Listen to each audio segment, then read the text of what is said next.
நல்ல தகப்பனே, சர்வ வல்லமை உள்ள எங்கள் ஆண்டவரே, இந்த காலை வேளைக்காக உமக்கு ஸ்தோத்திரம். கிருபையுள்ள கரத்தில் எங்களை தாழ்த்துகிறோம்.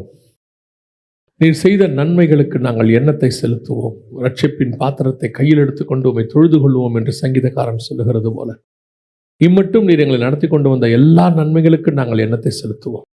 இந்த 4 மாதமும் எங்கள் குடும்பங்களை போஷித்திருக்கிறீர் ஆண்டவரே, வழி நடத்தி இருக்கிறீர், முன்னும் பின்னுமாக பாதுகாத்திருக்கிறீர், எங்கள் பிரயாணங்களிலே கூட இருந்திருக்கிறீர் ஆண்டவரே. ஒரு இமை பொழுது கூட எங்களை கைவிடாதபடி உள்ளங்கையிலே வரைந்து வைத்து எங்களை பாதுகாத்திருக்கிறீர். நீங்கள் மட்டும் இல்லாதிருந்தா இந்த மாதங்களை நாங்கள் இல்லாமலே போயிருப்போம் ஆண்டவரே. எத்தனையோ பேர் காணாமல் போயினார்கள், எத்தனையோ பாதுகாப்புக்கு மத்தியில் இருந்த தலைவர்கள்லாம் காணாமல் போயிட்டாங்க. ஆனால் தேவனாகிய கர்த்தர் எங்கள் மத்தியிலே உலாவுகிறவராய் இருக்கிறீர், எங்களை பாதுகாக்கிறவராய் இருக்கிறீர், எங்களை வேலி அடைக்கிறவராய் இருக்கிறீர். நாம் எல்லாம் ஒருமனப்பட்டு கர்த்தரை ஸ்தோத்திரம் பண்ணுவோமா? கர்த்தர் செய்த நன்மைகளுக்காக கர்த்தர் நம்மை ஜீவனோடு கூட வைத்தாரே ஆண்டவர். எத்தனையோ சூழ்நிலைகளை நம்மளை பாதுகாத்திருக்கிறாரே, வழி விலகாதபடி கர்த்தர் நம்மை கொண்டு போய் கொண்டே இருக்கிறாரே. பரிசுத்த ஆவியானவர் இன்னும் நம்மளை உணர்த்தி கொண்டே இருக்கிறாரே, உருவாக்கி கொண்டே இருக்கிறாரு. அவருக்கு ஏற்ற மனவாட்டியை நம்மை மாற்றிக்கொண்டே இருக்கிறாரு. எத்தனையோ முறை நம்ம விழுந்த போதும் நம்மை தூக்கி நிற்க பண்ணுகிறாரு. எத்தனையோ பேர் வழி விலகின போதும் இது வழி இதுவே என்று காண்பித்திருக்கிறாரு. எத்தனையோ முறை நமக்கு அவருக்கு விரோதமாய் செய்த போதும் நம்மை ஏற்றுக்கொண்டிருக்கிறாரு. நாம் எத்தனையோ முறை அவருக்கு விரோதமான காரியங்கள் ஈடுபட்ட போது கூட ஒரு நல்ல தகப்பனாக இருந்து நம்மை அரவணைத்திருக்கிறாரு. எல்லாம் ஒருமனப்பட்டு கர்த்தரை ஸ்தோத்திரம் பண்ணுவோம். கர்த்தர் செய்த நன்மைகளுக்கு இந்த ஜனங்களை துதிப்பதற்கென்று ஏற்படுத்தின இவர்களின் துதியை சொல்லி வருவார்கள். கர்த்தர் எதிர்பார்க்கிறது ஒன்றே ஒன்று, நன்றி அறிதல் இருதயம் உள்ளவர்களாய் இருங்கள் என்று வேதம் சொல்லுகிறது. ஆண்டவர் இதுக்கு செய்த எல்லா நன்மைகள், இந்த 4 மாதத்தை பாருங்க. எத்தனையோ நாடுகளில் யுத்தம், எத்தனையோ நாடுகளில் மரணம், எத்தனையோ நாடுகளில் பூமி அதிர்ச்சி, 2700 பேர் மூழ்கி போயிட்டாங்க. ஆனால் கர்த்தர் நம்மை ஜீவனோடு கூட வைத்திருக்கிறார். எத்தனையோ இடங்களில் பிஞ்சு பிள்ளைகளுக்கு கூட பால் இல்லாதபடிக்கு வனாந்தரத்தில் இருக்கிறார்கள். ஆனால் உங்களுக்கும் எனக்கும் கர்த்தர் போஷித்துக் கொண்டிருக்கிறார். ஹல்லேலூயா, ஹல்லேலூயா, ஹல்லேலூயா, ஹல்லேலூயா, ஹல்லேலூயா.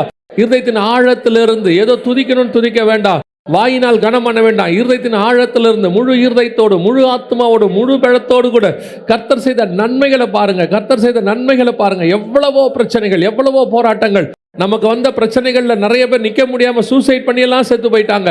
ஆனாலும் கர்த்தர் நம்மை ஜீவனோடு கூட வைத்திருக்கிறார். அவைகளுக்கு நடுவில் கர்த்தர் நம்மை பாதுகாத்துக் கொண்டிருக்கிறார். இந்நேரம் நமக்கு வந்த போராட்டங்களை நாம் எல்லாம் காணாமலே போயிருக்கணும், இல்லாமல் போயிருக்கணும், மடம் உடைஞ்சு போயிருக்கிறோம், துக்கத்துல இந்நேரம் காணாமல் போயிருக்கணும். ஆனாலும் கர்த்தர் நம்மை ஜீவனோடு கூட வைத்திருக்கிறார். நாம் நிற்பதும் நிர்மூலமாகாமல் இருப்பதும் அவருடைய கிருபையாய் இருக்கிறது. அவருடைய கிருபை, கிருபை, கிருபை, கிருபை. முழு இதயத்தோடு, முழு பலத்தோடு ஆண்டவரே நீர் செய்த நன்மைகளுக்கு நாங்கள் எண்ணத்தை செலுத்துவோம்ப்பா.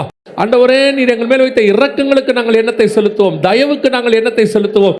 ஆண்டவரே தாயின் கருவிலே உருவான முதல் எங்களை பாதுகாத்த இந்த பாதுகாப்புக்கு நாங்கள் என்ன சொல்லுவோம் ஆண்டவரே. ஹல்லேலூயா, ஹல்லேலூயா, ஹல்லேலூயா, ஹல்லேலூயா, ஹல்லேலூயா. அப்பா உமக்கு நன்றி, அப்பா உமக்கு நன்றி. மகிமையுள்ள கரத்தில் எங்களை தாழ்த்துக்கிறோம் அப்பா. Thank you Jesus, thank you Jesus. நன்றி ஆவியானவரே, நன்றி செலுத்துகிறோம், நன்றி செலுத்துகிறோம், நன்றி செலுத்துகிறோம். இம்மட்டும் தகப்பன் தன் பிள்ளையை சுமந்து கொண்டு வருவது போல எங்களை சுமந்து கொண்டு வந்தீங்க ஆண்டவரே.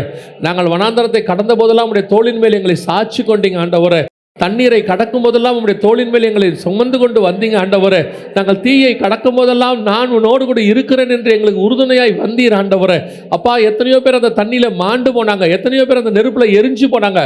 ஆனால் நாங்களோ ஒன்றும் சேதமடையாதபடி, நெருப்பின் வாசனை கூட எங்கள் மேல் வீசாதபடிக்கு தேவனாகிய கர்த்தர் எங்களை முழுவதுமாய் பாதுகாத்துக் கொண்டதுக்காக உமக்கு ஸ்தோத்திரம். நன்றி, கோடான கோடி ஸ்தோத்திரம். எங்கள் ஆண்டவர் இயேசு கிறிஸ்துவின் நாமத்தில் ஒப்பு கொடுத்து ஜெபிக்கிறோம் எங்கள் ஜீவனுள்ள நல்ல பிதாவே. அல்லேலூயா. வெளிப்படுத்தின விசேஷம் 2ஆம் அதிகாரம் 1வது வசனத்தை வாசிங்க.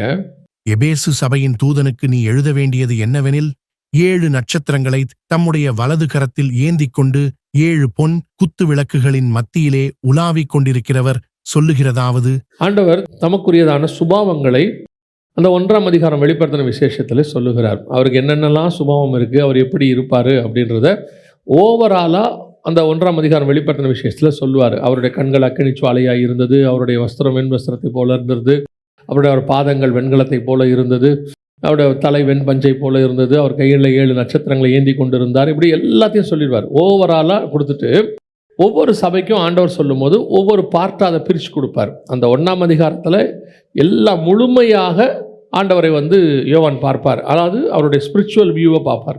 பார்த்துட்டு அதை பார்ட்டாக பிரித்து ஒவ்வொரு சபைக்கு எபேசுக்கு சொல்லும் போது நீங்கள் பார்த்தீங்கன்னா, இப்போ சிவர்ண சபைக்கு சொல்லும் போது வாசிங்க.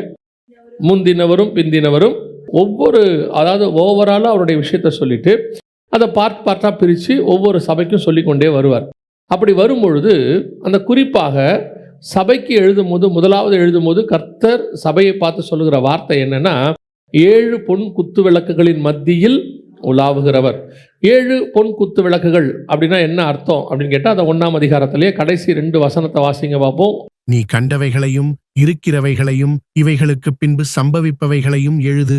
என் வலதுகரத்தில் நீ கண்ட 7 நட்சத்திரங்களின் இரகசியத்தையும் 7 பொன் குத்து விளக்குகளின் இரகசியத்தையும் எழுது.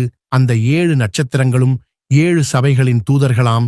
நீ கண்ட 7 குத்து விளக்குகளும் 7 சபைகளாம். இந்த 7 சபை என்பது இயேசு கிறிஸ்து பரமேறி போனதுலேருந்து திருப்பி வந்து சபையை எடுத்துக்கொள்ளப்படுகிற காலகட்டம் வரைக்கும் இந்த முழுமையாக உள்ள காலகட்டங்கள். அந்த 7ஐயும் பிரித்து கொடுத்துருப்பாரு. அந்த 7 சபைகளுடைய காலகட்டத்தில் தான் நாம் இருக்கிறோம். அப்போ இந்த 7 சபைகளை குறித்து சொல்லும் பொழுது ஆண்டவர் சொல்கிற ஒரு வார்த்தை என்னென்னா, 7 பொன் குத்து விளக்குகளின் மத்தியில் உலாவுகிறவர் சொல்லுகிறதாவது. அப்படின்னா என்ன அர்த்தம்? கர்த்தர் இந்த 7 சபைகளுக்கு நடுவில் என்ன செய்ய விரும்புகிறார்?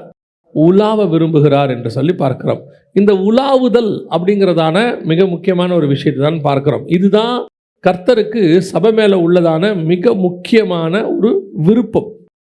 சபையை ஆண்டவர் படைக்கும் பொழுதே, அல்லது ஒரு சபையாக முதல்ல ஸ்தாபிக்கும் பொழுதே, கர்த்தர் சபையை பார்த்து விரும்புகிற காரியம் என்ன அப்படின்னு சொல்லி பார்த்தீங்கன்னா, நம் மத்தியிலே அவர் உலாவ விரும்புகிறார். நீங்கள் பார்த்தீங்கன்னா பிசாசை குறித்து சொல்லப்படும் போது எசேக்கியேல் 28ல் அவன் வந்து நிறைய கற்களுக்கு நடுவிலே உலாவி கொண்டிருந்தான் என்று சொல்லி நாம் பார்க்கிறோம். இந்த கற்கள் என்ன அப்படிங்கிறத நிறைய விஷயம் இருக்கு. ஆனால் கர்த்தர் அவனை வைத்ததான நோக்கம் என்னன்னா, உலாவி கொண்டிருத்தல்.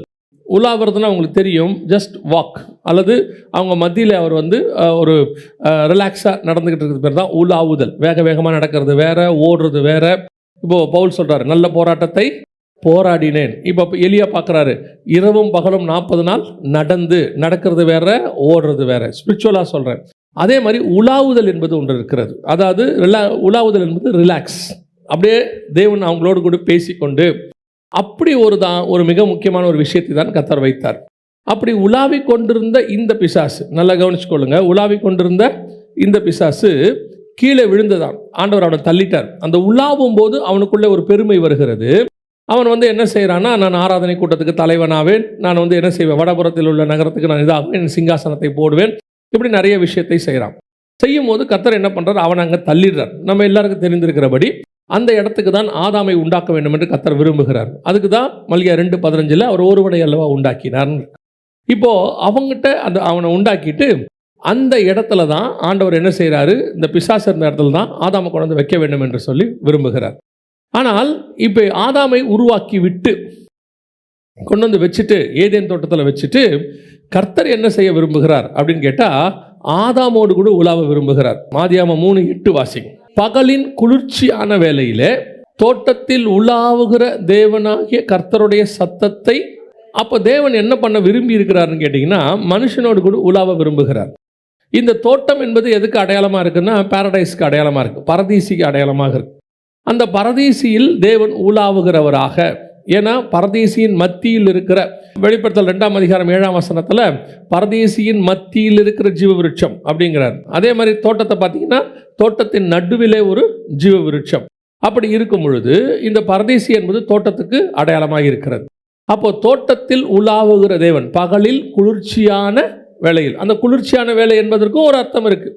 இப்போ தேவனுடைய அந்த வர்ற டைம் இருக்கு இல்லையா, அதை பேஸ் பண்ணி தான் அவருடைய மனநிலை இருக்குன்னு பார்க்குறோம். உதாரணமாக சோதோமை அழிக்க வரும்போது பார்த்தீங்கன்னா, மம்ரேயின் சமபூமிக்கு வருவார்.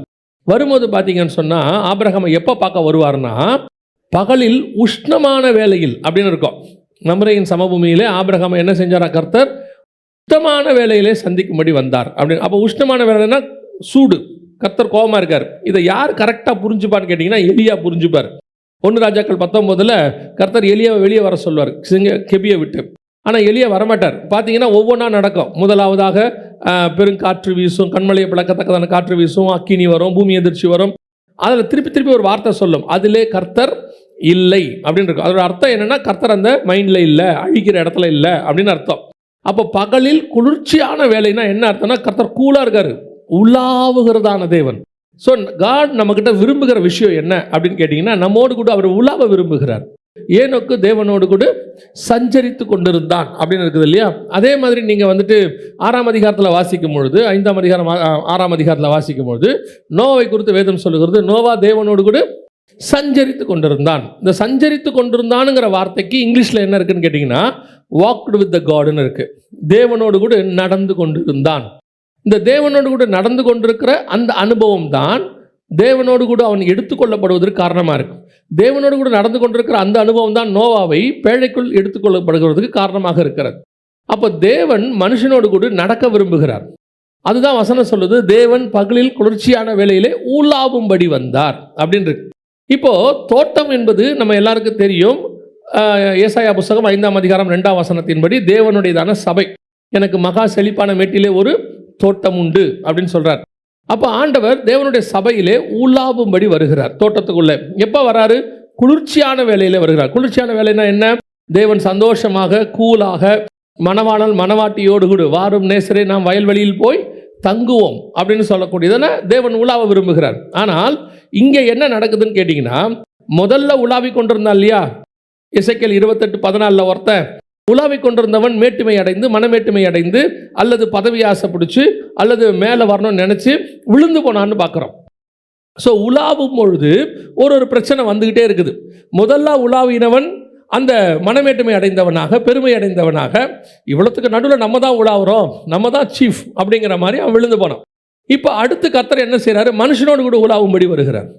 இப்போ மனுஷன் என்ன சொல்கிறான்? வசனம் சொல்லுது, பகலில் 3:8 வாசிங்க பார்ப்போம். ஆதியா 3:8. பகலில் குளிர்ச்சியான வேளையிலே தோட்டத்தில் உலாவுகிற தேவனாகிய கர்த்தருடைய சத்தத்தை அவர்கள் கேட்டார்கள்.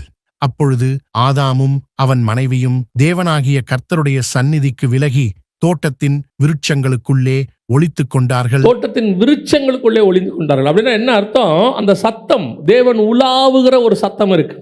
அந்த உலாவுகிற சத்தம் அவங்களுக்கு பயத்தை உண்டு பண்ணுகிறது. வசனம் சொல்லுது, அப்பொழுது அவர்கள் சத்தத்தை கேட்டார்கள், ஆதாமும் அவன் மனைவியும் தேவனுடைய கர்த்தருடைய சத்தத்தை விலகி தோட்டத்தில். அப்பொழுது அவன் சொல்றான், 10வது வசனம் வாசிங்க. அதற்கு அவன், நான் தேவரீருடைய சத்தத்தை தோட்டத்திலே கேட்டு நான் நிர்வாணியாயிருப்பதினால் பயந்து. அப்படின்னா என்ன அர்த்தம்? கர்த்தர் உலாவுகிற சத்தம் அவனுக்கு என்னவா இருக்கிறது? பயத்தை உண்டு பண்ணுகிறது. தேவன் உலாவும் போது பயம் வருமா? யோசித்து பாருங்க. ஒருத்தர் வேகமாக நடந்து வர்றாருன்னா நமக்கு பயம் வரும். அவர் வர்ற வேகத்தை பார்க்கும்போது நம்ம என்ன செய்யும்? சில நேரத்தில் ஆஃபீஸ் முடிச்சுட்டு கணவர் வருவார். அவர் வரும்பொழுது அவர் செருப்பு விடுற வேகத்திலே அந்த அம்மாவுக்கு புரிஞ்சு போயிடும், இந்த ஆள் இன்னைக்கு என்ன சரியில்லை அப்படின்னு. அவர் செருப்பு விடுற வேகமே. அப்போ அந்த நடையை வச்சே நம்ம என்ன செய்ய முடியும்? சொல்ல முடியும். உலாவும் போது பயம் வருமா? தேவன் உலாவ வருகிறார். பகலில் குளிர்ச்சியான வேளையிலே உலாவும்படி கூலாக ரிலாக்ஸாக கர்த்தர் வர்றார். உன்னோடு கூட நான் சஞ்சரிக்க விரும்புகிறேன். I want to walk with you. அதான் கர்த்தருடைய திட்டம். அப்படி தேவன் இவ்வளவு கூலாக இருக்க அந்த நேரத்தில் அந்த சத்தம் பயத்தை உண்டு பண்ணுமா? யோசிச்சு பாருங்க. வசனம் சொல்லுது, அந்த சத்தத்தை கேட்டு பயந்து. ஏன் அந்த சத்தத்தை கேட்டால் பயம் வருது? ஒரு கோபமான சத்தத்தை கேட்டால் பயம் வரணும். இப்போ எலியாவுக்கு வந்து பயம் வந்துச்சு. காரணம் என்னன்னா, கண்மலையை பிளக்கத்தக்கதான ஒரு சவுண்டு, பெருங்காற்று, அதை பார்த்தா பயம் வர்றது நியாயம் இருக்கு. இப்போ இஸ்ரவேல் ஜனங்களுக்கு ஒரு பயம் வந்துச்சு. பயங்கரமான இடி இடிச்சுது, மின்னல், அந்த காட்சி அவர்களுக்கு பயத்தை உண்டாக்கிது. அந்த பயம் வந்ததுக்கு நியாயம் இருக்கு. இப்போ உலாவுகிறதுல நியாயம் வருமா? பயம் வருமா? யோசிச்சு பாருங்க. பல நேரத்தில் கர்த்தர் நம்மோடு கூட இப்போ அப்படிதான் இருக்கிறார். இப்போ நம்ம கூட அப்படிதான் இருக்கிறார். அதுவும் இந்த கிருபையின் காலம்னு சொல்ற இந்த காலத்தில், அவருடைய ரத்தம் சிந்தப்பட்டு சபை எடுத்துக்கொள்ளப்படுகிற இந்த இடைப்பட்ட காலத்தில் கர்த்தர் நம்ம மத்தியில் உலாவுகிறவராய்த்தான் இருக்கிறார். கர்த்தர் இன்னும் நம்ம மேலே கோபமாகவே இல்லை. இப்போ கூட பாருங்க, கர்த்தர் கோவப்பட்டார்னா, பழைய ஏற்பாடாக இருந்துச்சுன்னா, நியாயப்பிரமாணமாக இருந்துச்சுன்னா, சர்ச்சில் ஒருத்தர் கூட இருக்க மாட்டோம். டெய்லி 10 பேரை நம்ம கொண்டு போய் புதைக்கிற வேலை தான் இருக்கும். அவ்வளோதான் நடக்கும். இன்றைக்கி இருக்கிற நிலைமைக்கு கர்த்தர் அடிக்கிற கோபத்தில் இருந்து, அதுவும் புல்பீட்டில் ஆரம்பிக்கும். அது அப்படி தான் சொல்கிறாரு, மூப்பர் இடத்தில் தொடங்குங்கிறார். ஆனால் இது புதிய ஏற்பாட்டு காலமாக இருக்கிறதுனால, இயேசு கிறிஸ்து ரத்தம் சிந்தப்பட்டதுனால கர்த்தர் இன்னும் பொறுமை உள்ளவராக இருக்கிறார், நீடிய பொறுமை உள்ளவராக இருக்கிறார். ஆனால் நல்லா கவனிச்சு பாருங்க, எப்போ உங்களுக்கு தேவனிடத்தில் பயம் வருகிறது? உங்களுக்கு எப்போ பயம் வருதுன்னு பாருங்க. தெளிவாக தெரியும்.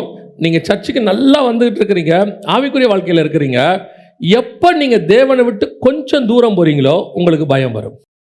உங்கள் ஆவிக்குரிய வாழ்க்கையில் ஒரு பயம் வரும். இந்த பயம் எதனால் உண்டாகிறது?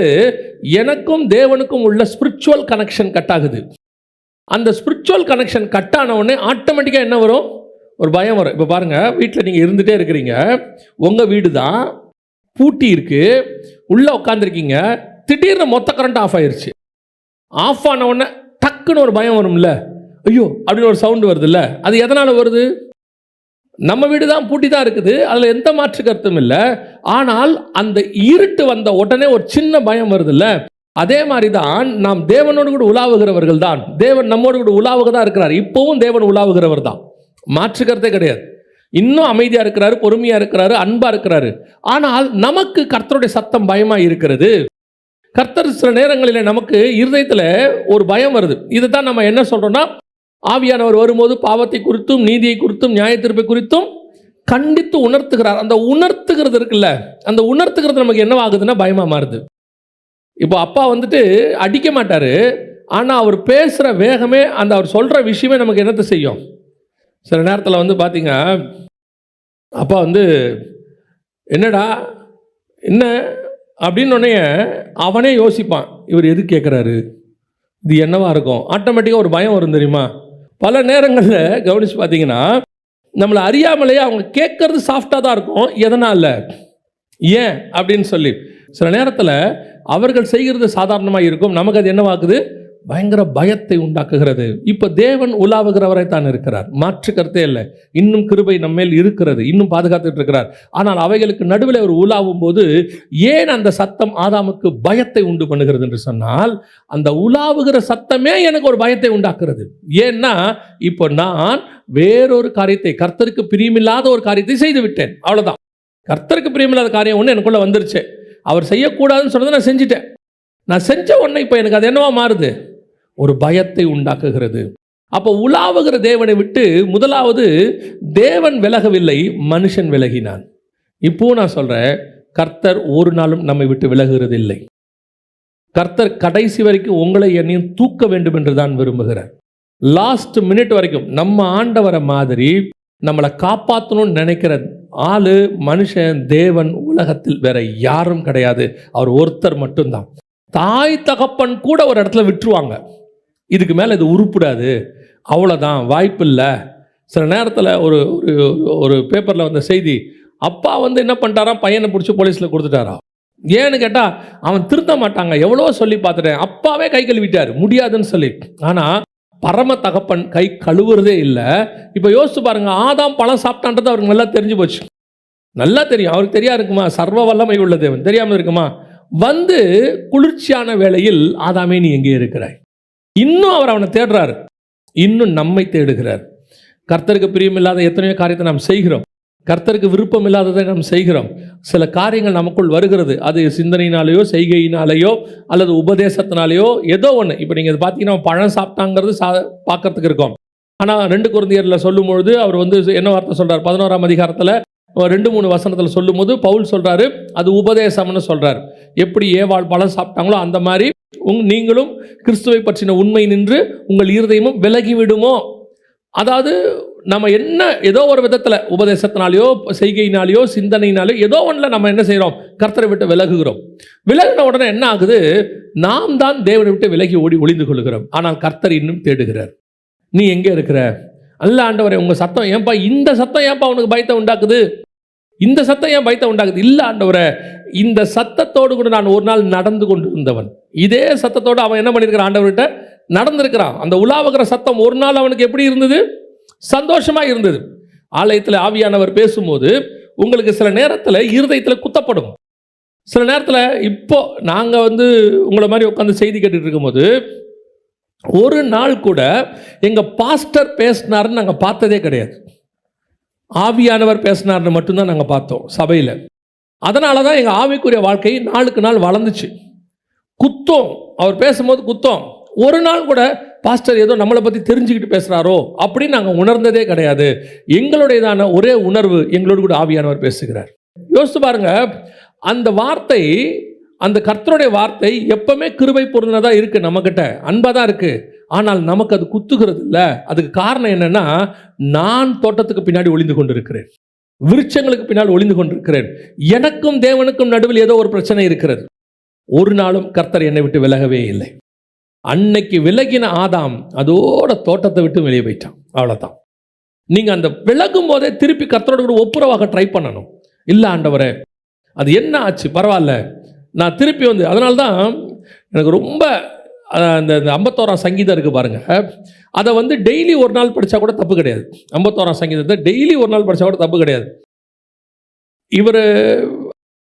இவர் தாவீது தப்பு பண்ணுறார். பண்ணி முடித்த உடனே அந்த செகண்ட் அவருக்குள்ள என்ன ஆகுது, ஸ்பிரிச்சுவலி ஒரு பிரச்சனை வருது, ஸ்பிரிச்சுவல் ப்ராப்ளம் வருது. வந்த உடனே மனுஷன் போய் அதை சரி பண்ணுறாரு பாருங்க. எதை சரி பண்ணுறாரு பாருங்க, என் ராஜ்யத்தை திருப்பி கொடும்னு கேட்கல அவரு. புரியுதா? என்ன கேட்டார் அவரு? உம்முடைய பரிசுத்த ஆவி என்னை விட்டு எடுபடாமலும் உம்முடைய இரட்சண்ய சந்தோஷத்தை என்னை விட்டு திரும்பவும் எனக்கு தாங்க. ஆண்டவரே, உங்களுக்கு எனக்கு நடுவில் ஒரு கேப் வந்துருச்சுப்பா, ஒரு சின்ன கேப். பல நேரத்தில் இந்த கேப் வரும்பொழுது அந்த கேப்பை நம்ம என்ன பண்றோம்னா ஃபில் பண்ண விரும்புறது இல்லை. அந்த சந்தோஷத்துக்குள்ள இப்போ பத்சேபாலால ஒரு சந்தோஷம் இருக்கு, கர்த்தரால ஒரு சந்தோஷம் இருக்கு. அதுதான் இரட்சண்ய சந்தோஷம். பத்சேபாலால வர சந்தோஷம் இருக்கு, அதுல எந்த மாற்று கருத்தும் இல்லை. இப்ப இந்த சந்தோஷத்திலேயே தாவீது இருந்துட்டு இரட்சண்ய சந்தோஷத்தை மறந்துட்டானா அவன் விருட்சங்களுக்கு பின்னால் ஒளிந்து கொண்டவன், அதுக்கு பின்னாடி வரமாட்டான். அதான் ஆதாம் வரவே இல்லை. அதுக்கப்புறம் ஆதாம் தேவனுக்கு முன்பாக போனவன் தான் சமூகத்துக்கு விலகி. இவன் சமூகத்துக்கு விலகுனா அடுத்து இவன் பையன் காயின் கர்த்தருடைய சமூகத்தை விட்டு விலகி, இவன் சமூகத்தை விட்டு போனா இவன் பையனும் போயிட்டான். ஒருத்தன் கூட திருப்பி வரணும்னு நினைக்கவே இல்லை. நீங்க பைபிளை திருப்பி வரணும்னு நினைச்ச ஒரு ஆள் யாருன்னு பார்த்தீங்கன்னா பழைய ஏற்பாட்டில் தாவீது மட்டும்தான். உங்களுடைய இரட்சண்ய சந்தோஷத்தை என்னை விட்டு எடுக்காமல். எனக்கு ஆண்டவர் சொல்லி கொடுத்தது, நான் இப்போ இருக்கிற எல்லாருக்கும் சொல்வேன், என் மெசேஜில் சொல்வேன், யார் வந்து எதில் நடந்தாலும் சொல்வேன், இங்கே யாருமே விழாதவங்கன்னு ஒருத்தர் கிடையவே கிடையாது. இயேசுநாதர் ஒருத்தரை தவிர அத்தனை பேரும் ஏதோ ஒரு இடத்தில் தடுக்கி விழுந்தவர்கள் தான். இங்கே செகண்ட் சான்ஸ் வாங்காதவங்க யாருமே கிடையாது. அந்த செகண்ட் சான்ஸ் உங்களுக்கு கிடைக்கிறதும் கிடைக்காததும் உங்கள் கையில் தான் இருக்குது. ஏன்னா அவர் விலகலை, அவர் உலாவுகிறவர் தான் இருக்கிறாரு. நம்ம தான் ஓடி போய் விருட்சங்களுக்குள்ளே ஒளிந்து கொண்டோம். திருப்பி அவர்கிட்ட வந்துட்டா செகண்ட் சான்ஸ் உண்டு. திருப்பி அதுக்குள்ளே வந்துட்டோம்னா செகண்ட் சான்ஸ் உண்டு. இல்லை நான் விருட்சங்களுக்கு பின்னாடி போயிட்டேன், அப்படியே தோட்டத்துக்கு அந்த மரத்துக்கு பின்னாடி போனவன் அடுத்து தோட்டத்தை விட்டு போயிட்டான். அப்படியே போனவன் தான் திருப்பி வரவே இல்லை பாருங்க கடைசி வரைக்கும். இதுதான் இங்கே இருக்க பிரச்சனை. ஆண்டவர் உங்களை என்னையும் என்ன விரும்புகிறார்னா கையை பிடிச்சிக்கிட்டு தேவன் உலாவ விரும்புகிறார். அன்னைக்கு ஓடி போனவன் தான் மனுஷன். அதுக்கப்புறம் கர்த்தர் என்ன செய்யல, கர்த்தர்கிட்ட அவன் வரவே இல்லை. இப்படி முதலாவது தேவன் நம்மோடு கூட உலாவ வரும் பொழுது நாம் விலகி ஓடுகிறோம். ஆண்டவர் சரி பண்ண விரும்புகிறார், கூப்பிடுறார், வா ஆதாமே நீ எங்கே இருக்கிற. அதோட அர்த்தம், ஒருத்தனை கூப்பிட்றோன்னா என்ன அர்த்தம்? திருப்பி வான்னு அர்த்தம். இப்போ ஆதாமே நீ எங்கே இருக்கிறன்னு அர்த்தம், வான்னு அர்த்தம். அதுக்கு பேர் எங்கே இருக்க, ஆண்டவர் கூப்பிட்றாரு. இப்போ பாருங்க, நீங்கள் ஒருத்தரை வீட்டில் கூப்பிட்றீங்க, உங்கள் பிள்ளைய ரூம்ல இருந்து ஆன்னு சவுண்டு கொடுத்தா நீங்கள் என்ன சொல்லுவீங்க? என்ன அங்கே இருந்துக்கிட்டே சவுண்டு கொடுக்குற, என்ன அங்கேருந்தே சவுண்டு கொடுத்துட்ருக்குற, வந்து என்னன்னு கேளு அப்படிம்போம்ல. அந்த கூப்பிடுறதோடைய நோக்கம் என்ன? திருப்பி வான்னு சொல்கிற அர்த்தம். அதைத்தான் இவரும் சொல்கிறார், ஆதாமே நீ எங்கே திருப்பி அவர் அதை பில்டப் பண்ண விரும்புகிறார், திருப்பி கட்ட விரும்புகிறார். ஆனால் ஒளிந்தவன் ஒளிந்து கொண்டான். கர்த்தர் இப்போ நமக்கும் அதை தான் சொல்கிறார், உன்னோடு கூட நான் உலாவ விரும்புகிறேன். இங்கே நிறைய மிஸ்டேக்ஸ் இருக்குது, நிறைய பிரச்சனைகள் இருக்குது, நிறைய வீழ்ச்சி இருக்குது. கர்த்தருக்கு நமக்கு நடுவில் அப்போது தடைகள் ஏற்பட்டுக்கிட்டே இருக்குது. ஆனால் தாவீதை போல ஆதாம் போய் ஓடி ஒளிகிறவர்கள் அல்ல, தாவீதை போல ஆண்டவரே மீண்டும் என்னை புதுப்பியும், பரிசுத்த ஆவியை என்னை விட்டு எடுக்காமலும் உடைய இரட்சண்ய சந்தோஷத்தை எனக்குள் தாங்க. இதுதான் நாம் மீண்டும் ஒப்புரவாகிற அனுபவம். இப்போ ஓடின மனுஷன் ஓடினவன் தான். அடுத்து வாசிங்க, லேவியராகமத்தின் புஸ்தகம் 26ஆம் அதிகாரம் 12வது வசனத்தை வாசி. நான் உங்கள் நடுவிலே உலாவி உங்கள் தேவனாய் இருப்பேன், நீங்கள் என் ஜனமாய் இருப்பீர்கள். திருப்பி ஆண்டவர் ஏறக்குறைய 2000 வருஷம் கழிச்சு, ஆதாம் வெளியே வந்ததுலேருந்து ஜலப்பிரளயம் 1650 வருஷம் கழிச்சு வருது. அதுக்கப்புறம் ஆபிரகாம், ஈசாக்கு, யாக்கோபு, மோசே, அங்கே ஒரு 400 வருஷம் முடித்த பிறகு இஸ்ரவேலர்களை பார்த்து ஏறக்குறைய ஒரு 2000 இயர்ஸ்ன்னு வச்சுக்கோங்களேன். இந்த 2000 வருஷம் கழித்து கர்த்தர் அடுத்த ஆளுகிட்ட உலாவ விரும்புகிறார். இப்போ சொல்கிறார், நான் உங்கள் நடுவிலே உலாவி நான் உங்கள் தேவனாக இருப்பேன். இப்போ என்ன நடந்துச்சு அப்படின்னு கேட்டிங்கன்னா வாசிங்க, யாத்ராகமத்தின் புஸ்தகம் 25ஆம் அதிகாரம் 8வது வசனத்தை வாசிங்க. அவர்கள் நடுவிலே நான் வாசம் பண்ண எனக்கு ஒரு பரிசுத்த ஸ்தலத்தை உண்டாகும். இப்போ ஆண்டவர் சொல்கிறாரு, நான் உங்கள் நடுவிலே உலாவி உங்கள் தேவனாக இருப்பேன், நான் உங்கள் நடுவிலே வாசம் பண்ண எனக்கு ஒரு பரிசுத்த ஸ்தலத்தை என்ன செய்யுங்க, ஆயத்தம் பண்ணுங்க. இப்போ திருப்பி கர்த்தர் வந்து உலாவ விரும்புகிறார். யாரோடு கூட? இஸ்ரவேல் ஜனங்களோடு கூட. இஸ்ரவேல்னா தேவ ஜனம்னு அர்த்தம். அப்போ தேவ ஜனங்களோடு கூட கர்த்தர் உலாவ விரும்புகிறார். ஆனால் நடக்கிறது என்ன? இப்போவும் அவங்கள வேறு பிரித்து எகிப்திலேருந்து கொண்டு வந்து எப்படி ஆதாமை மண்ணினால் செஞ்சு தோட்டத்துக்குள்ளே ஏவாளை கொண்டு வந்து அதை ஃபார்ம் பண்ணி திருப்பி உருவாக்கி வச்சாரோ, அதே மாதிரி இஸ்ரவேல் ஜனங்களை விடுதலையாக்கி அழகாக கொண்டு வந்து வனாந்தரத்துக்கு நடுவில் அவங்கள நடத்தி சூப்பராக அக்னிஸ்தமம் மேகஸ்தமம் எல்லாம் பண்ணிட்டு இப்போ சொல்கிறாரு, உங்கள் நடுவில் ஊலாவி நான் வாசம் பண்ண விரும்புகிறேன். திருப்பி ஆண்டவர் தான் ஆசையை புதுப்பிக்கிறார் பாருங்க. இதுதான் சொல்கிறேன், தேவன் நம்ம மேலே எவ்வளவு அன்புள்ளவராக இருக்கிறாருன்னு பாருங்களேன். ஒரு இடத்துல கூட நம்ம என்ன ஆகும்னு கேட்டிங்கன்னா, அதுக்கப்புறம் சிலர்லாம் சொல்லுவாங்க, செத்தாலும் உன் முகத்தில் என்ன செய்ய மாட்டேன், முழிக்க மாட்டேன் அப்படிம்பாங்க. நம்ம என்ன விரும்புகிறோன்னா, இனியே உன்னை நான் லைஃப்பில் என்ன செய்ய விரும்பலை, பார்க்க விரும்பலை. உனக்கு எனக்கு நடுவில் சிலர்லாம் என்ன விரும்புகிறாங்க, இத்தோட இந்த கான்டாக்ட் கட் வேண்டாம், போதும், ஃபினிஷ் அப்படின்னு. தேவ சுபாவம் என்ன தெரியுமா? அந்த கான்டாக்டை கர்த்தர் கட் பண்ண விரும்பவே இல்லை, புதுப்பிக்க விரும்புகிறார். நமக்கும் தேவனுக்கும் உள்ள ஒரே டிஃபரன்ஸ், நாம வேணாங்கிறோம், கர்த்தர் வேணுங்கிறார்.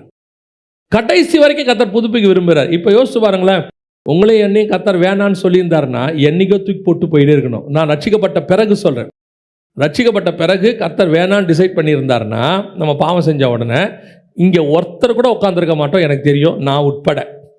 நம்ம எல்லாரையும் கர்த்தர் புதுப்பிக்க விரும்புகிறார். திருப்பி வந்து என்ன செய்கிறாரு, உங்கள் நடுவிலே வாசம் பண்ண ஒரு பரிசுத்த ஸ்தலத்தை என்ன செய்வாயாக, உண்டாக்குவாயாக. ஸோ கர்த்தர் மீண்டுமாக இஸ்ரவேல் ஜனங்களை வாசம் பண்ண விரும்பினார். ஆனால் இவங்க என்ன பண்ணாங்க நம்ம எல்லாருக்கும் தெரியும். ஆனால் நீங்கள் இந்த வசனத்தை வாசிங்க, யாத்ராகமம் 33:7. மோசே கூடாரத்தை பெயர்த்து அதை பாளையத்துக்கு புறம்பே தூரத்திலே போட்டு அதற்கு ஆசரிப்பு கூடாரம் என்று பெயரிட்டான். கர்த்தரை தேடுகிற யாவரும் பாளையத்துக்கு புறம்பான ஆசாரிப்பு கூடாரத்துக்கு போவார்கள். இங்கே கர்த்தர் உலாவும்படி வரல, கர்த்தரை தேடுகிற யாவரும். இப்போ இவங்க தான் அவர்கிட்ட போகணும். ஏன் இந்த நிலைமை, இப்படி ஒரு சிச்சுவேஷன் வந்ததுக்கு என்ன காரணம்? இவர் தான் சொன்னார் 25ஆம் அதிகாரத்தில், உங்கள் நடுவிலே நான் என்ன செய்ய விரும்புகிறேன், வாசம் பண்ண விரும்புகிறேன். இப்போ என்ன ஆயிடுச்சு தெரியுமா? முதல்ல கர்த்தர் உலாவ வந்தார், மனுஷன் ஓடி என்ன பண்ணிட்டான், ஒளிஞ்சிட்டான். அதோட மனுஷன் காணாம போயிட்டான். இப்போ பிரச்சனை என்னன்னா, இப்போ கர்த்தர் உலாவ வந்தார், கர்த்தரை தூரந்தள்ளிட்டான், கர்த்தரை கொண்டு போய் புறம்பே போட்டான். இவன் ஓடி ஒளியில கர்த்தரை தூக்கி புற போட்டான். ஏன் மோசே புறம்பே போட்டார்னா, மோசேக்கு பயம் வருது. இவர் வந்து யாருன்னு கேட்டால், அக்னிமயமான கற்களுக்கு நடுவில் உலாவினவனே உண்டாக்கினவர். இவர் ஒருவரும் சேரக்கூடாத ஒளியில வாசம் பண்ணுறவர். அப்பேற்பட்டதான வல்லமை உள்ள தேவன் நம்ம மத்தியில் வாசம் பண்ண விரும்புகிறார். அப்படி இருக்கும் பொழுது இவங்க பண்ணுற சேட்டையை பார்க்குறாரு. இது நடந்தது எங்கே? 33ஆம் அதிகாரம் 7ஆம் வசனத்தில் இது நடக்குது. ஆனால் அதுக்கு முன்னாடி என்ன நடந்தது? 32ஆம் அதிகாரத்தில் கண்ணுக்குட்டி செஞ்சுட்டாங்க பாளையத்தில். அங்கே வந்து பண்டிகை கொண்டாடிட்டாங்க, கர்த்தருக்கு பண்டிகை. அங்கே நிர்வாணம் வந்து விட்டது. இங்கே தான் பிரச்சனையே. ஆதாம் அங்கே பழம் சாப்பிட்டோன்னா என்ன வந்தது? நிர்வாணம் வந்தது. இங்கே இவங்க கண்ணுக்குட்டிக்கு எல்லாம் செஞ்ச உடனே என்ன வந்துச்சு? நிர்வாணம் வந்தது. அங்கே வசனம் சொல்ல 32ல், ஜனங்கள் தங்கள் பகைவருக்குள்ளே அவமானப்படத்தக்கதாக ஆரோன் அவர்களை இங்கே ஆதாம் நிர்வாணமாகி ஒளிஞ்சுக்கிட்டான். இப்போ பிரச்சனை என்ன? இது ரெண்டாவது பிரச்சனை.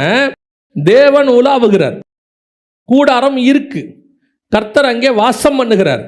இவங்க கிட்ட நிர்வாணம் வந்துருச்சு, ஆனால் ஆதாமுக்கு வந்த பயம் இவர்களுக்கு வரல. இது ரெண்டாவது ஸ்டேஜ். அங்கே நிர்வாணம் வந்த உடனே ஆதாம் என்ன பண்ணிட்டான்? நிர்வாணியா இருப்பதினால் பயந்து ஓடி ஒளிஞ்சுக்கிட்டான். இங்க பாளையத்துக்குள்ள நிர்வாணம் வந்துடுச்சு, ஆனா உலாவுகிற தேவன் இன்னும் அங்கதான் இருக்கிறார், வாசம் பண்றார். ஆனா வசனம் சொல்லுது, அவர்களுக்கு அந்த நிர்வாணம் வந்ததுனாலே பயம் வரவில்லை. இப்போ சொல்றேன், நிர்வாணம் என்பது ஸ்பிரிச்சுவலா எடுத்துக்கணும். அங்கே நிர்வாணம் என்பது உபதேசம், இங்கே நிர்வாணம் என்பதும் உபதேசம். இங்கே விக்கிரகாராதனை உள்ள வந்துருச்சு, இப்ப வேறொரு உபதேசம் உள்ள வந்துருச்சு. ஆனா இவனுக்கு என்ன இல்லை? இப்ப இதுதான் உங்க ஆவிக்குரிய வாழ்க்கையினுடைய செகண்ட் ஸ்டேஜ். முதல் ஸ்டேஜில் ஒரு கான்சியஸ் இருக்கும், கர்த்தர் குத்திக்கிட்டே இருப்பாரு, கர்த்தர் சொல்லிக்கிட்டே இருப்பாரு, இப்படி செய்யாத, இப்படி செய்யாத, இப்படி செய்யாத.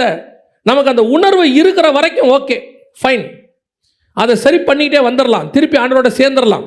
இல்லை வேணாம், ஒரு மைண்டு தோணுது, இல்லை வேண்டாம், இது தப்பாக தெரியுது அப்படின்னு சொன்ன உடனே ஆதாமுக்கு தோணுது, ஐயோ இந்த சத்தத்துக்கிட்ட போக வேண்டாம், இது நம்ம நிர்வாணம் வேண்டாம் அப்படின்னு. இந்த மாதிரி ஒரு எண்ணம் இருக்கிற வரைக்கும் உன்னை தூக்கி, அதுதான் தாவீதுக்கு இருந்தது. நான் சொன்னேன், தாவீதுக்கு அந்த தாட் இருந்தது, அது வரைக்கும் தூக்கி எடுக்க முடியும். ஆனால் ஒரு இடத்துல அந்த கான்சியஸே போயிடும் உங்களுக்கு. அதுக்கப்புறம் அந்த கான்ஷியஸ் இருக்காது. நம்ம தப்பு பண்றோங்கிற கான்ஷியஸே இருக்காது. நம்ம பண்றது சரிங்கிற தாட்டு வந்துடும். இதுதான் சவுலுகிட்ட இருந்துச்சு. இப்ப சவுலுக்கு போய் உணர்த்துறாரு சாமுவேல். ஆனால் சவுல் தன் பக்கத்தின் நீதியை சொல்லி கொண்டிருக்கிறான், சுயநீதியை சொல்லிக்கிட்டே இருக்கிறான். நான் எதுக்கு தெரியுமா இந்த ஆடு மாடெல்லாம் வச்சேன்? ஆண்டவருக்காக தான் வச்சேன். இப்போ அவன் செய்கிற தப்புக்கு என்ன முலாம் பூசுறான்? ஸ்பிரிச்சுவல் முலாம் பூசுறான். இப்போ இவங்க பண்ண கண்ணுக்குட்டிக்கு என்ன முலாம் பூசுனாங்க? கர்த்தருக்கு பண்டிகை. இதே தான் கான்செப்ட். பார்த்தீங்கன்னா ஒன்று தான், விஷயம்தான் வெவ்வேறாக இருக்கு, ஒரே விஷயம்தான். இப்போ என்ன நடந்துச்சு? அவங்களுக்கு அந்த உணர்வே போயிடுச்சு. புசித்தார்கள், குடித்தார்கள், விளையாடினார்கள். எங்க? கர்த்தருடைய சமூகத்தில். எங்க? கர்த்தர் உலாவுகிற இடத்தில். நான் உங்கள் நடுவிலே உலாவும்படி. கர்த்தர் எங்கே? உங்கள் நடுவிலே உலாவி வாசம் பண்ணும்படி. கர்த்தர் உலாவுறாரு, வாசம் பண்றாரு, கூடாரம் இருக்கு, எல்லாம் இருக்கு. ஆனால் கர்த்தர் இருக்கிறாருங்கிற உணர்வு அவங்களுக்கு போயிருச்சு. இந்த உணர்வு தான் வெரி இம்பார்ட்டன்ட்.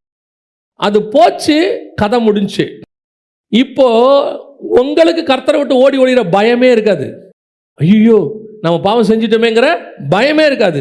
ஏன் அந்த பயம் இருக்குதுன்னா, ஆவியானவர் இன்னும் உனக்குள்ள ஏதோ ஒரு இடத்துல உணர்த்திக்கிட்டு இருக்கிறார். இல்லப்பா இல்லப்பா இல்லப்பா, இது வேண்டாம் வேண்டாம் அப்படின்றார்.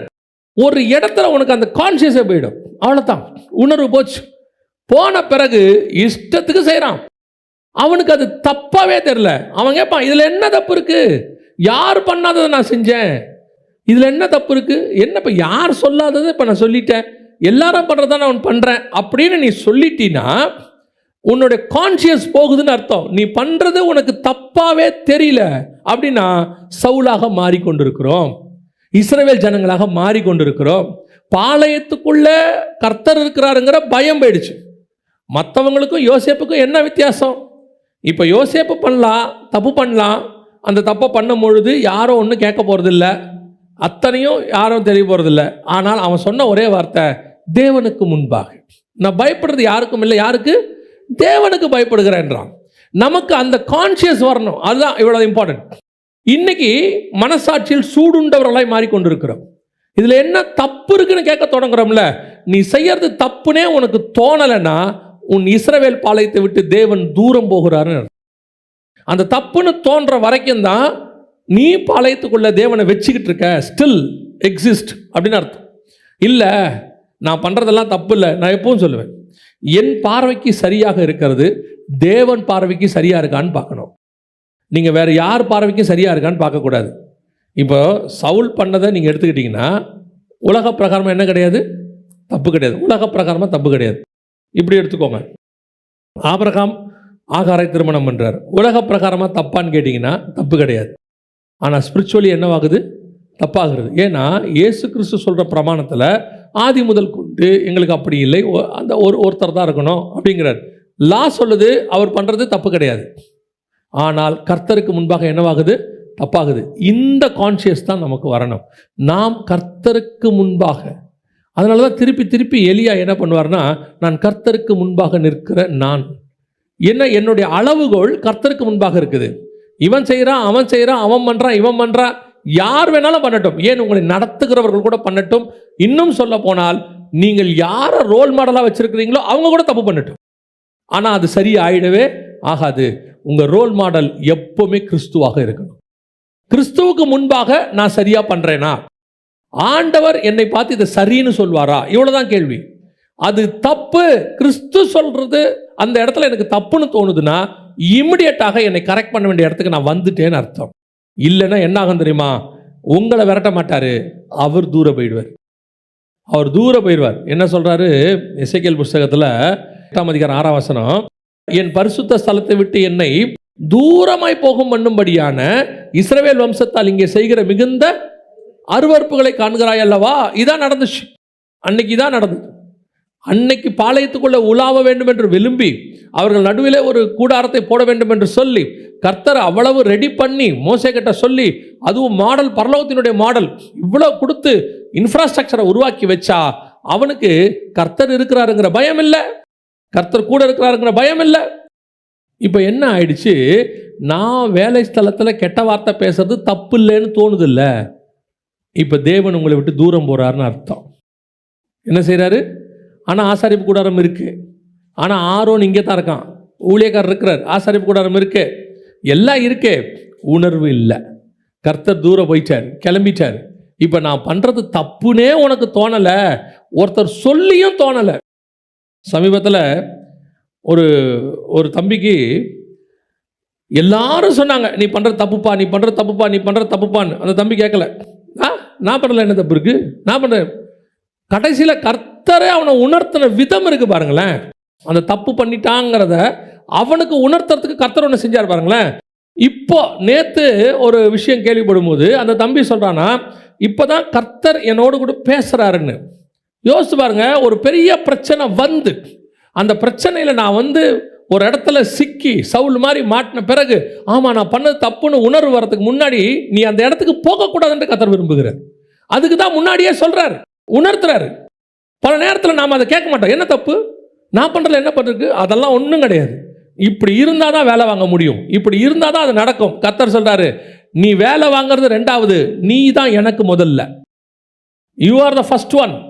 நீ அடுத்தவங்கள வேலை வாங்கிறதுக்கு கெட்ட வார்த்தை பேசுறதை விட நீ கெட்ட வார்த்தை பேசாமல் வேலை வாங்காமல் இருந்தால் கூட பரவாயில்ல. உன் ஆத்மாவது எங்கே வந்துடும், பரலோகத்துக்கு வந்துடும். நீ வேலை வாங்கிடுவே, வேலை நடந்துடும், ரெண்டு பேர் ஆத்மாவும் போவாது, அவன் ஆத்மாவும் போவாது, உன் ஆத்மாவும் போவாது. இப்போ இஸ்ரவேல் ஜனங்களுக்கு கர்த்தர் உலாவுகிறாருங்கிற அந்த கான்சியஸே போயிருச்சு. அப்போ அதை கேட்குற வரைக்கும் எனக்கு என்ன இல்லை, கேட்கவே அந்த கான்சியஸே இல்லை, எனக்கு டோட்டலாக பிளாக் அவுட் ஆயிடுது. இதுதான் பாளையத்துக்குள் தேவன் இருந்தும் கர்த்தர் என் நடுவில் உலாவுகிறார் என்று சொல்லியும் நான் கர்த்தருக்கு பண்டிகை என்று கண்டுக்குட்டியை வழிபட்டு கொண்டிருக்கிறேன். கர்த்தர் ரொம்ப தூரம் போயிடுவார்.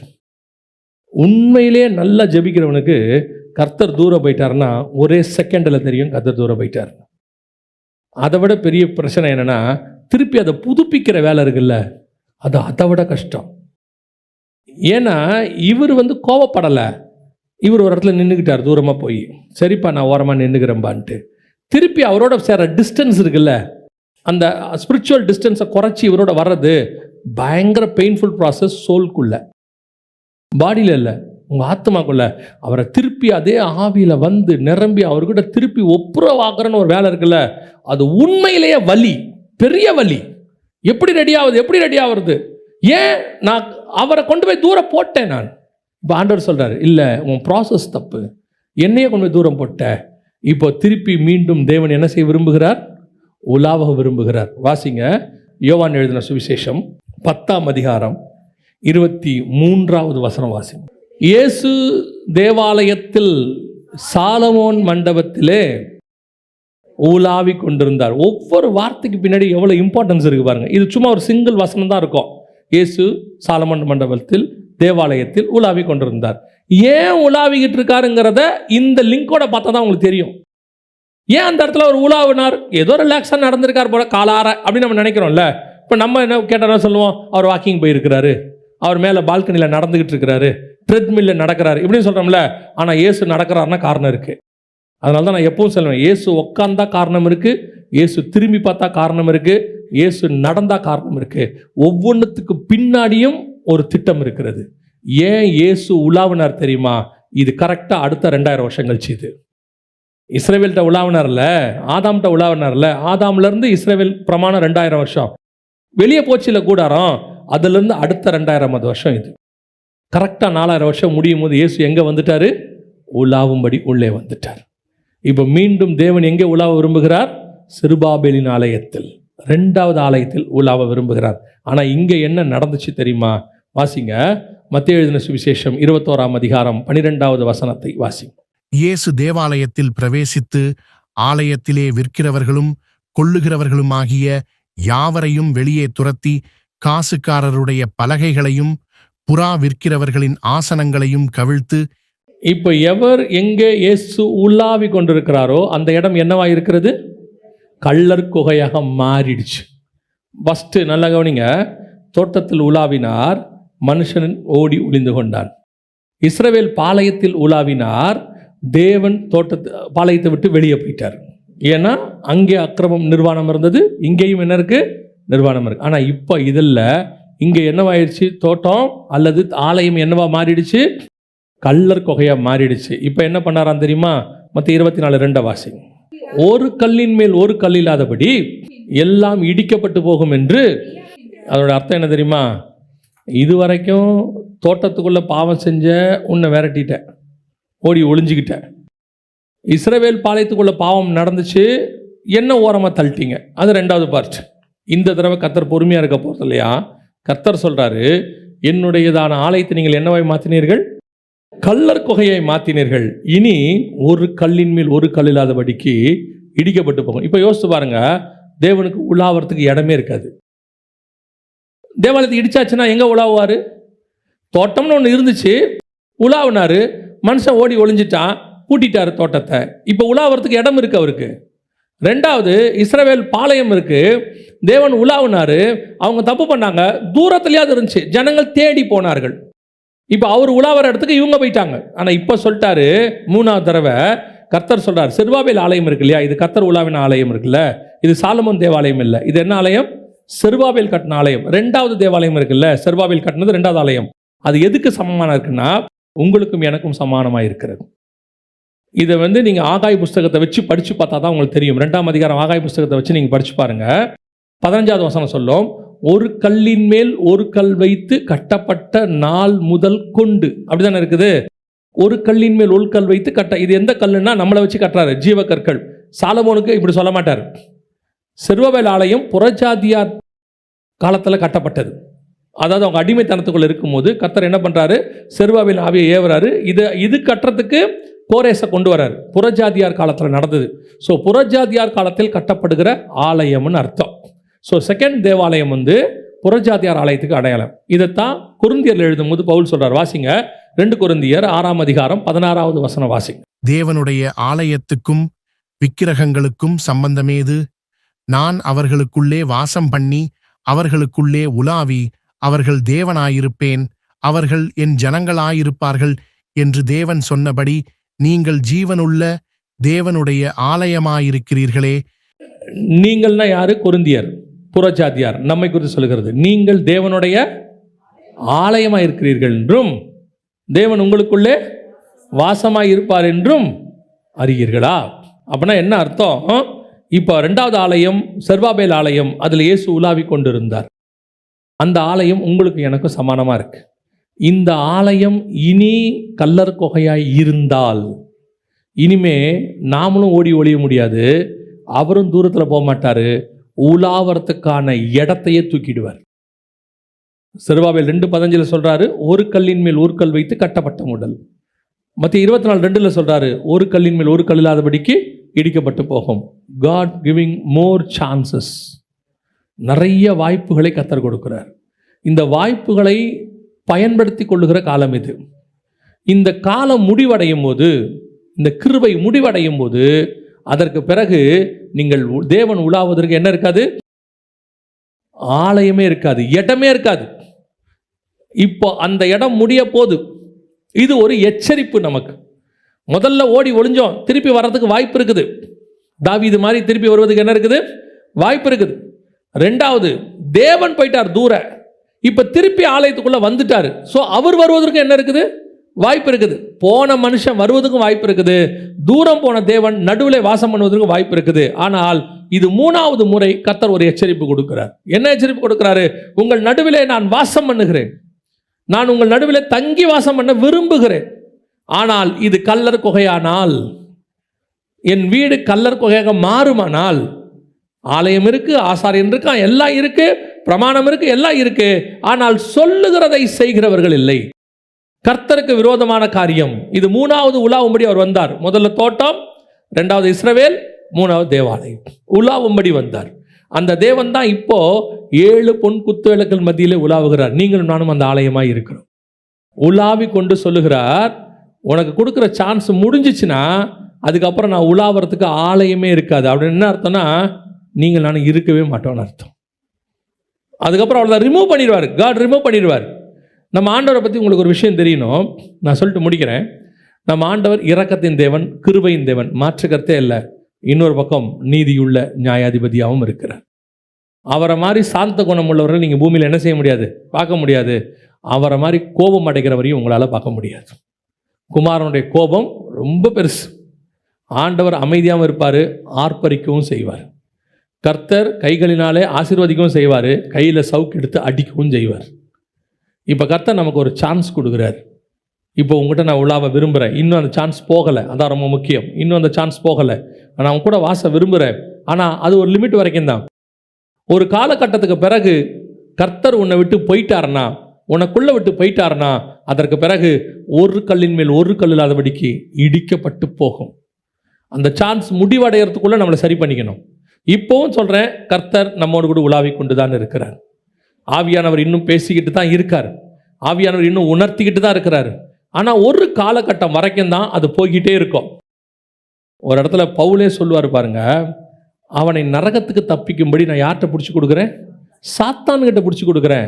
ஏன் நரகத்துக்கு போகிறதுக்கு முக்கியமாக சாத்தான்கிட்ட அடி வாங்கிறது முக்கியமானா, உங்களை பொறுத்த வரைக்கும் நரகம் பெரிய விஷயமே தெரியாது. ஏன்னா இப்போ பூமியில் இருக்கிற வரைக்கும் சாத்தான்கிட்ட அடி வாங்கிறது நமக்கு பெருசாக தெரியும். சாத்தான்கிட்ட அடி வாங்கிறது பல வகை இருக்குது. அது அடி வாங்கிறதுனா அடி மட்டும் வாங்குறதில்ல, அவன் எப்படி வேணால் சோதிப்பான். யோபுவை தலை முதல் கால் வரைக்கும் சோதித்தான், அப்புறம் நண்பர்களை வச்சு சோதித்தான், அப்புறம் பிள்ளைகள் மரணத்தில் சோதித்தான், அதுக்கப்புறம் சொத்து கித்து எல்லாம் காண போய் தரித்திரத்தில் சோதித்தான். எப்படி வேணாலும் சோதிப்பான். கர்த்தர் உனக்கு கொடுக்குற எச்சரிப்பு என்னன்னா, உன்னை சரி பண்ணிக்கோ. உன் மத்தியில் நான் உலாவ விரும்புகிறேன், ஆனால் சரி பண்ணாத பட்சத்தில் உன்னை பிடிச்சி யார் கையிலையாவது கர்த்தர் கொடுப்பார், சரி பண்ணுறதுக்காக. ஏன்னா நீ சரி பண்ணலைன்னா நரகத்துக்கு போயிடுவேன். அப்போ நரகத்துக்கு போகாமல் உன்னை பாதுகாக்கிறதுக்கு என்ன செய்ய வேண்டியிருக்குது? யாருக்கிட்டையாவது பிடிச்சி கொடுக்க வேண்டியிருக்கு. அந்த பிடிச்சி கொடு. இப்போவும் நான் சொல்வேன், நம்ம ஆண்டவருடைய சுபாவம் என்னன்னா, உங்களை என்னையும் கஷ்டப்படுத்தி பார்க்கணும்னு ஒரு நாளும் விரும்புகிறது இல்லை. யோசிச்சு பாருங்க, தாவீது கரெக்டான உடனே வசனம் சொல்லுது, அவனை சுற்றிலும் எல்லாவற்றையும் அமைதலாக்கி இருந்தார், அமைதலாக்கி இருந்தார், எல்லாம் பீஸ்ஃபுல். சாலமோன் தேவனை விட்டு தூரம் போன உடனே கர்த்தர் எதிரிகளை எழுப்பினார். நாலா பக்கமும் எழுப்புறார். ஒரு பக்கம் எகிப்துல இருந்து ஒன்று, இந்த பக்கம் ஒன்று, அந்த பக்கம் ஒன்று. சாலமோனுக்கு பேரே சமாதானத்தின் ராஜா. 40 வருஷம் தேசம் எப்படி இருக்குது? சமாதானமாக இருந்தது. சமாதானத்தின் தேவன் தான் உனக்கு சமாதானத்தை கொடுக்கத்தான் விரும்புகிறார். கர்த்தர் உன் மத்தியில் உலாவதான் விரும்புகிறார், உன்னை ஆசீர்வதிக்கத்தான் விரும்புகிறார். உன்னை கஷ்டப்படுத்த விரும்பவே இல்லை. ஏன்னு சொன்னா, நம்ம கஷ்டத்தை எல்லாம் அவர் ஏற்றுக்கொண்டார், அதில் மாற்று கருத்து இல்லை. சரி பண்ணாத பட்சத்தில் நரகத்துக்கு தப்பு வைக்கும்படி கர்த்தர் சொல்றாரு, உன்னை நரகத்துக்கு தப்பு வைக்கிறதுக்கு வேறு வழி இல்லை. எனக்கு யாருக்கிட்டையாவது என்ன செய்ய வேண்டியிருக்கு? பிடிச்சு கொடுக்க வேண்டியிருக்கு. இப்போ பிடிச்சி கொடுக்குறேன்னு ஆண்டவர் சொல்லலை, உனக்கு எச்சரிப்பு கொடுக்குறார், நமக்கு கொடுக்குறார் எச்சரிப்பு. we want to be ready. இப்போ சொல்கிறேன், நம்மக்கிட்ட நிறைய காரியங்கள், கர்த்தருக்கு பிரியமில்லாத காரியங்கள் நிறைய நம்மக்கிட்ட இருக்கு. nobody is perfect. ஆனால் கர்த்தர் என்ன எதிர்பார்க்குறாருன்னா, எனக்கு ஆண்டவர் சொல்லி கொடுத்து சொல்கிறேன், சவுல் இருதயத்துக்கும் தாவீது இருதயத்துக்கும் ஒன்று தான் இருந்துச்சு. என்னன்னா, உணர்த்தும் போது எனக்கு வேணான்னு இருதயத்தின் ஆழத்துலேருந்து உண்மையாக சொல்லணும். வாயில் சொல்கிறது இல்லை. சில ஆட்கள் வாயில் சொல்லுவான், அது இல்லை. அவருக்கு தெரியும் இவன் வாயில்னு சொல்கிறானா இருதயத்தின் ஆழத்தில். உன் இருதயத்திலிருந்தே அது வேணான்னு தோணணும். இல்லை ஆண்டவரே, இது எனக்கு வேணாம், நீங்கள் உலாவுங்க. ஏன்னா கிறிஸ்துவுக்கும் பேலியாளுக்கும் இசைவேது. அப்போனா கிறிஸ்து உங்ககிட்ட உலாவுறாருன்னா, பேலியாளின் சுபாவம் உனக்குள்ள. பேலியாள்னா பிசாசு, பேலியாளின் மக்கள்னா பிசாசின் மக்கள்னு பைபிள் சொல்லுது. அப்போ ஒன்று அது, இல்லை இது. ரெண்டு நினைவுகளால் குந்தி குந்தி நடக்க ஒரு நாளும் கர்த்தர் விரும்பவில்லை. இது அல்ல அது, யூ கேன் டிசைட், அவ்வளோதான். கர்த்தர் அதான் உனக்கு கொடுக்குறார். இப்போ உன்னுடைய கர்த்தர் உலாவுகிறது, உன் பாளையத்துக்குள் உலாவணும்னா அவர் உலாவுகிறதுக்கு ஏற்ற ஆலயமாய் நீங்கள் நான் இருக்கணும், அவ்வளோதான். அப்போ கர்த்தர் ஒரு காரியத்தை உணர்த்துறாரு, இல்லை இது வேணாம் அப்படின்னு உணர்த்தும் போது இமிடியேட்டாக நாம் கர்த்தர் உலாவுறதுக்கு இடம் கொடுக்கணும். ஒன்று குறைஞ்சபட்சம் ஆதாம் போலையாவது இருக்கணும். ஆண்டவரே எனக்கு பயமாக இருக்குது அப்படின்னா கர்த்தர் என்ன பண்ணுவார்? திருப்பி சேர்க்கறதுக்கு ஒரு வழி சொல்லுவார். அதுதான் தாவீது மாதிரி திருப்பி சேர்க்கறதுக்கு வழி சொல்லுவார். ஆனால் ரெண்டாவது இருக்கிறதுலே மோசமானது சவுல் மாதிரி. என்ன தப்பு? நான் பண்ணுறதுல என்ன தப்பு? நான் மாட வச்சுக்கிட்டேன். அவன் கேட்குறான், சாமுவேல் தப்பா சரியாங்கிறது இங்கே முக்கியமே இல்லை, கீழ்ப்படுதல் இருக்கா இல்லையாங்கிறது தான் முக்கியம். கர்த்தர் ஒரு காரியத்தை சொல்லும் போது உன் பார்வைக்கு சரி தப்பு என்பது வேறு, கர்த்தர் பார்வைக்கு சரி தப்பு என்பது வேறு. இல்லை நான் இஸ்ரவேல் ஜனங்க மாதிரி தேவனையும் வச்சுப்பேன், நான் இங்கே கண்ணுக்குட்டியும் வச்சுப்பேன்னா வசனம் சொல்லுது கிறிஸ்துவுக்கும் பேலியாளுக்கும் சம்பந்தம் வேறு. கண்ணுக்குட்டி இருக்கிற இடத்துல கர்த்தர் இருக்க மாட்டார், தூரம் போயிடுவார். ஒன்று கண்ணுக்குட்டி தூக்கு, இல்லையா கண்ணுக்குட்டி நான் வச்சுப்பேன். சில ஆட்கள் இருக்கான், டிவியும் இருக்கும் சினிமாவும் இருக்கும், நான் இருப்பேன், ஆண்டவரும் இருக்கணும். டிவி பார்க்கும்போது சினிமா பாட்டும் பார்த்துப்பேன், குடும்ப ஜெபத்தில் தேவனுடைய பாட்டையும் பாடிப்பேன். திஸ் அது ஒத்துக்க முடியாது. ஒன்று அதில் போனால் அதில், அதனால தான் ஆண்டவர் சொல்றார், ஒன்று அனலாயிரு, இல்லை குளிராயிரு. ரெண்டில் ஏதாவது ஒன்று இருந்தால் தான் உன்னை காப்பாற்ற முடியும். நல்லா சூடாக இருந்துச்சுன்னா உடம்பு ஜுரம் அடிக்குதுன்னு கூப்பிட்டு போகலாம். நல்லா குளிர்ச்சுன்னா ஐயோ ஏதோ வந்துருச்சுன்னு போட்டு கம்பளியை போட்டு மூடலாம். சில ஆட்கள் சொல்லுவாங்க உள்ளுக்குள்ளே ஒரு மாறு இருப்பான், தொட்டு பார்த்தா நமக்கு ஒன்றுமே தெரியாது. நமக்கு தெரியாது, நம்ம அவங்க ஏதோ பொய் சொல்கிறாங்கன்னு நினைப்போம். உள்ளுக்குள்ளே இருக்குது. அப்போ வெளியே அந்த சிம்டம்னு ஒன்று தெரியணும்ல, அதைத்தான் கர்த்தர் உங்கள்கிட்ட எதிர்பார்க்குறார். இன்றைக்கி கர்த்தர் உன்னை தூக்கி எடுக்க விரும்புகிறார். அதை விட முக்கியம், கர்த்தர் நம்ம மத்தியிலே உலாவ விரும்புகிறார். கர்த்தர் இன்னும் ஒரு சான்ஸ் நமக்கு கொடுக்குறார். எனக்கு கொடுக்குறார், நான் சொல்கிறேன், நமக்கு கொடுக்குறார். கர்த்தர் இன்னும் ஒரு சான்ஸ் கொடுக்குறார். நம்ம மத்தியில் கர்த்தர் மீண்டுமாக உலாவ விரும்புகிறார். அல்லேலூயா. மேலே எழுந்திரிப்போம் தேவ சமூகத்தில். ஆபிரகாம் கம்யூனியன் எடுத்த பிறகு சொன்னான் சோதோம் ராஜாவை பார்த்து, ஒன்று கம்யூனியன் இல்லைன்னா சோதோம் ராஜாவுடைய ஆசீர்வாதம். எதில் கை வைக்க போகிறோம்?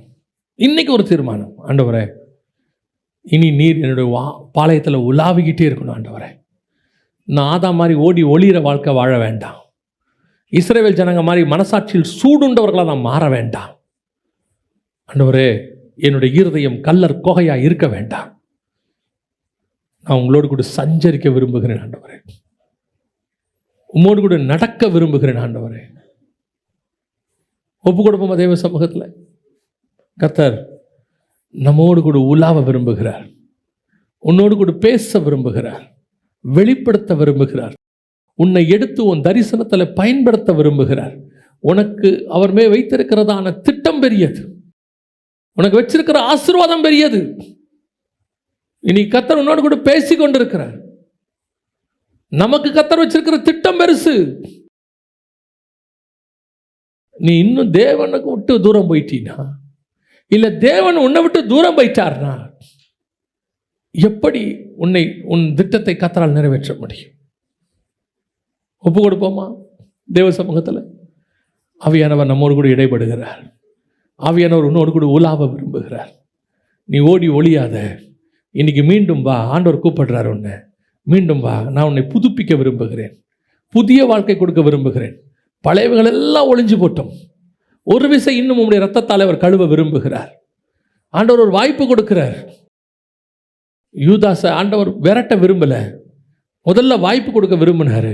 உங்களில் ஒருவன் என்னை காட்டி கொடுப்பான் என்று வாய்ப்பு கொடுக்க விரும்பினார். அந்த வாய்ப்பை அவன் உதாசீனம் பண்ணி தள்ளினான். அதுக்கப்புறம் தான் நீ செய்வதை துரிதமாய் செய்யின்னு சொன்னார். God wants to give you a chance. ஒப்பு கொடுப்போமா? மீண்டுமாக ஆவியானவர் நம்மோடு கூட உலாவ விரும்புகிறார். தேவனோடு கூட நான் சஞ்சரிக்க வேண்டும். அவரோடு கூட நான் நடக்க வேண்டும். மீண்டுமாக என்னுடைய ஆவியை நான் புதுப்பித்துக் கொள்ள வேண்டும். நிலவரமான ஆவி, ரட்சண்ய சந்தோஷம் எனக்குள்ளே மீண்டும் புதுப்பிக்கப்பட வேண்டும். இனி நான் அல்ல, இனி கிறிஸ்துவே என்னில் வாழுகிறார்.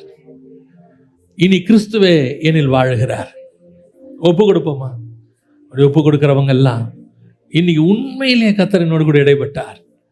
என் ஆவி ஆத்மா சரீரத்தோடு கூட கர்த்தர் இடைப்பட்டார். என்னை கர்த்தர் வேறு விரிச்சிருக்கிறார். மீண்டுமாக கர்த்தர் என்னை புதுப்பிச்சிருக்கிறாரு. கர்த்தருடைய தெய்வீக மகிமை பிரசன்னம் இன்னும் ஒரு விஷயம் என்னை மூடுகிறது. கர்த்தர் எனக்கு வாய்ப்பு கொடுக்கிறான்ற நம்புறவங்க, விரும்புறவங்க, அதை பெற்றுக்கொண்டவங்க உங்க கரங்களை ஆண்டவருக்கு நேராக உயர்த்தி, ஆண்டவரே இன்னும் என்னை புதுப்பித்ததுக்காக நன்றி. இன்னும் ஒரு விஷயம் என்னை உயிர்ப்பித்ததுக்காக நன்றி. தேவ ஆவியானவர் எங்கள் மத்தியில் அசைவாடினதுக்காக நன்றி. இன்னும் ஒரு விஷயம், ஆவியானவர் எங்களை உருவாக்கினதுக்காக நன்றி. தேவ ஆவியானவருடைய மகிமையின் பிரசன்னம் உச்சம் தலை முதல் உள்ளம் கால் வரைக்கும் எல்லா இடங்களிலும் எங்களை மூடி ஆண்டவரே எங்களை புதுப்பிக்கிறதுக்காக, எங்கள் மாம்சமுடைய ஆவிக்குள்ளான கட்டுப்பாட்டுக்குள் வருவதற்காக, இனி எங்கள் மாம்ச கிரியைகள் எல்லாம் உம்முடைய கட்டுப்பாட்டுக்குள் வைக்கப்படுவதற்காக தேவ ஆவியானவரே இன்னைக்கு அசைவாடுகிறவர் வருகையின் முடிவு பரியந்தம் அசைவாடத்தக்கதாக. ஏதோ ஆண்டவரே ஏறி ஏறி இறங்குகிற வாழ்க்கை அல்ல, விழுந்து விழுந்து எழுந்திருக்கிற வாழ்க்கை அல்ல. இன்னிலிருந்து எங்கள் வாழ்க்கை வெறும் ஏறுமுகமாக கர்த்தரை நோக்கி போகிற விதமாக, ஆண்டவரே ஏணிகளில் ஏறுகிற விதமாக, மலையின் உச்சிக்கு போய் மேகத்துக்குள்ளே கலக்கிற விதமாக, ஆவிக்குள்ளாக என் தலைமையரை பிடித்து வானத்துக்கு பூமிக்கு நேராக என்னை கொண்டு போனார் என்று சொல்லப்படுகிற அந்த ஆவிக்குரிய வாழ்க்கை வாழத்தக்கதாக தேவ ஆவியானவர் இன்னும் ஒரு விஷயங்களை மூடுவீராக, அசைவாட்டுவீராக. எங்களுக்கு விரோதமாய் உருவாக்கப்படுகிற எல்லா ஆயுதங்களும் வாய்க்காதே போவதாக, எங்களை இடர பண்ணுகிற காரியங்கள் எல்லாம் நிர்மூலமாவதாக. ஓ ஹalleluya, ஹalleluya, ஹalleluya. தேவ சமூகத்தில் ஒப்பு கொடுத்து கரங்களை உயர்த்தி ஒப்பு கொடுத்து தேவனிடத்துல இருந்து ஒரு வல்லமை, தேவனிடத்துல இருந்து ஒரு புதுப்பிக்கிற வல்லமை, ஒரு புதுப்பிக்கிற ஆவியானவர், இன்னும் ஒரு விசை புதுப்பிக்கிற ஆவியானவர். Thank you Jesus. நன்றி ஆவியானவரே. உடைய கிருபையுள்ள கரத்தில் எங்களை தாழ்த்துகிறோம்.